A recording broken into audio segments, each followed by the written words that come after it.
এই দূষণ নেকড়ে একদিন জানালা পরিষ্কার করতে করতে হঠাৎই ভিতরে তাকিয়ে দেখলো যে একটা অফিস ভর্তি মোটা টাটকা মেশে। লোভে পড়ে তার মাথায় একটা দুষ্টু বুদ্ধি এলো। সে ভুয়া সিবি বানালো, নিজেকে কুকুর সাজালো আর ইন্টারভিউ দিয়ে সেই অফিসে চাকরি পেয়ে গেল। প্রথম দিনে দাঁত বের করে সে মেজদের দিকে হাসলো আর মেজগুলো তখন ভয় পেয়ে ডেস্কের নিচে লুকিয়ে পড়লো। নেকড়ে মনে মনে ভাবলো যে প্ল্যান একদম ঠিক চলছে। নিজের ডেস্কে বসে সে তখন গোপনে শিকার করার প্ল্যান আঁকতে লাগলো, কিন্তু সমস্যা সে কোনো কাজই জানে না। তখন মেজ সহকর্মীরা তাকে কম্পিউটার চালানো শিখিয়ে দিল, ফাইল এনে সই করতে বললো আর সে ফাইলের পিছনে মেজ ধরার নকশা আঁকতে আঁকতে ঘুমিয়ে পড়লো। দুপুরে ক্যান্টিনে গিয়ে সে তখন বাধ্য হয়ে কুকুরের খাবার খেলো। এক কামড় খেয়ে সে তখন মুগ্ধ হয়ে যায়। মুহূর্তে সে তখন পুরোটা খেয়ে ফেললো, এমনকি নিজের ডয়ার ভরে রাখলো ওই খাবার দিয়ে। ধীরে ধীরে সে তখন বদলে গেল, মেজদের সঙ্গে বন্ধুত্ব করলো আর মাংস খাওয়ার কথা ভুলে গেল।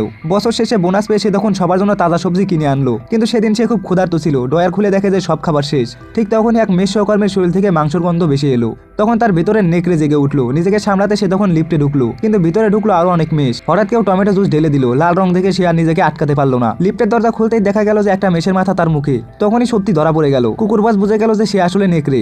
সাথে সাথে তাকে চাকরি থেকে বের করে দিল। শেষে নেকড়ে আবার ফিরে গেল তার পুরোনো কাজেই জানালা পরিষ্কার করতে।